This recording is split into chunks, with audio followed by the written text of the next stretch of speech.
Hello friends, आज के इस वीडियो में हम बात करेंगे कि आईएमएफ क्या है, ये कैसे आया और इसके क्या कार्य हैं। तो फ्रेंड्स, सबसे पहले बात करते हैं कि आईएमएफ कैसे आया और क्यों आया। तो सेकेंड वर्ल्ड वॉर होने के कारण कई सारे देशों, स्पेशली जो वेस्टर्न यूरोपियन कंट्रीज़ थी और जो पहले बहुत ही अमीर कंट्रीज़ हुआ करती थी, उनकी जो इकोनॉमी थी वो पूरी तरह डिस्ट्रॉय हो गई थी। तो सेकेंड वर्ल्ड वॉर के कारण वर्ल्ड की जो इकोनॉमी थी वो बुरी तरह प्रभावित हुई थी, जिस कारण से ब्रेटन वुड अमेरिका में एक जगह है, तो ब्रेटन वुड में एक कॉन्फ्रेंस हुई जिसे हम ब्रेटन वुड्स कॉन्फ्रेंस कहते हैं। और इसी कॉन्फ्रेंस में आईएमएफ यानी कि इंटरनेशनल मॉनेटरी फंड के निर्माण की बात की जाती है, ताकि विश्व के एक्सचेंज रेट को कंट्रोल किया जा सके और अंतर्राष्ट्रीय व्यापार का विकास किया जा सके। इंटरनेशनल मॉनेटरी फंड आईएमएफ एक इंटर गवर्नमेंटल ऑर्गेनाइजेशन है जो कि 1945 में एक्सिस्टेंस में आया, अस्तित्व में आया। इंटर गवर्नमेंटल ऑर्गेनाइजेशन का मतलब है एक ऐसा ऑर्गेनाइजेशन जिसमें दो या दो से अधिक देशों ने समझौता किया हो। मतलब आईएमएफ एक इंटर गवर्नमेंटल ऑर्गेनाइजेशन है क्योंकि ये कई सारे देशों के समझौते करने से बना है। बोर्ड ऑफ गवर्नर्स के द्वारा आईएमएफ को ऑपरेट किया जाता है।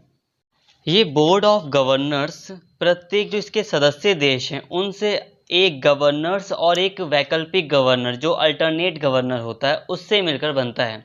मतलब इसके जो मेंबर कंट्रीज़ हैं वो इसमें बोर्ड ऑफ गवर्नर्स में अपना एक गवर्नर और एक अल्टरनेट गवर्नर भेजती हैं, तो इससे ये बोर्ड ऑफ गवर्नर्स बनता है। आईएमएफ अपने सदस्य देशों को एसडीआर यानी कि स्पेशल ड्राइंग राइट्स भी प्रोवाइड करता है। एसडीआर को आप कुछ यूँ समझ सकते हैं कि जो भी मेंबर देश है वो जितना भी इन्वेस्टमेंट आईएमएफ में करता है, तो आईएमएफ ज़रूरत पड़ने पर वो पैसा जितना उसने इन्वेस्टमेंट किया था प्लस जो उसका जो ब्याज है, जो उसका इंटरेस्ट है, वो भी उसको वापस कर देता है जब उस देश को ज़रूरत पड़ती है। अगर हम इसके कार्यों की बात करें तो ये इंटरनेशनल मॉनेटरी सहयोग को प्रोत्साहन देता है, एनकरेज करता है। मतलब अंतर्राष्ट्रीय स्तर पर, मतलब इंटरनेशनल लेवल पर पैसे का लेन देन हो, एक्सचेंज हो पैसे का, तो इसको ये एनकरेज करता है। इसके अलावा ये जो एक्सचेंज रिस्ट्रिक्शंस हैं उसको ख़त्म करता है और मल्टीलैटरल पेमेंट्स की व्यवस्था करता है कि बड़े पैमाने पर पेमेंट की जा सके कई सारे देशों को। इसके अलावा अंतर्राष्ट्रीय व्यापार का विकास करना, विनिमय दरों को जो एक्सचेंज रेट है उसका स्टेबलाइजेशन करना, स्थिरीकरण करना, ये इसका एक प्रमुख कार्य है। इसके अलावा ये जो इसकी मेंबर कंट्रीज़ हैं, जो इसके सदस्य देश हैं, उनको फाइनेंशियल असिस्टेंस भी देता है, आर्थिक सहायता भी देता है। शॉर्टकट में कहा जाए तो ये लोन देता है। वैसे आईएमएफ कई सारे देशों को फाइनेंशियल असिस्टेंस देता है, आर्थिक सहायता देता है। जैसे कि जब कोल्ड वॉर ख़त्म हो गया था तो उसने कई सारे कम्युनिस्ट कंट्रीज़ को एक फाइनेंशियल हेल्प दी थी। बट वो आर्थिक सहायता तो देता है, बट इसके साथ कई सारी शर्तें जुड़ी होती हैं, जैसे कि ट्रेड बैरियर्स को हटाना, बैंकिंग सिस्टम का लिबरलाइजेशन करना, एक तरह से प्राइवेटाइजेशन ही करना है। इसके अलावा कंपनियों का प्राइवेटाइजेशन करना, निजीकरण करना। तो मतलब जो भी देश इनसे आर्थिक सहायता पाता है उसको कई सारी शर्तें भी माननी पड़ती हैं, जो अभी मैंने बताई।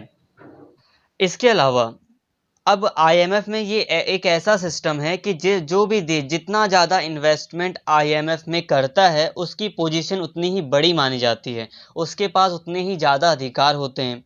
तो यूएस का प्रभाव आईएमएफ पर इसीलिए ज़्यादा है क्योंकि एक तो आईएमएफ में जो इन्वेस्टमेंट होती है वो सबसे ज़्यादा यूएस ही करता है।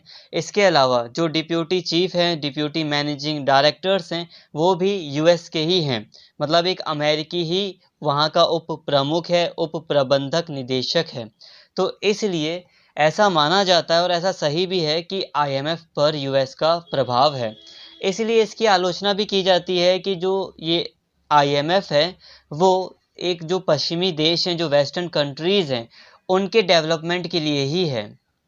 हालांकि 2008 में जो वर्ल्ड इकोनॉमिक डिप्रेशन आया था, वैश्विक वित्तीय संकट आया था, तो उसके कारण से आईएमएफ में थोड़ा सुधार भी हुआ है और अब विकासशील देशों को भी इसमें इम्पोर्टेंस दी जा रही है। तो आई होप फ्रेंड्स वीडियो आपको अच्छा लगा होगा। तो प्लीज़ अगर वीडियो अच्छा लगा हो तो चैनल को सब्सक्राइब कर लें और इस वीडियो को ज़्यादा से ज़्यादा शेयर करें और लाइक करें। Thank you.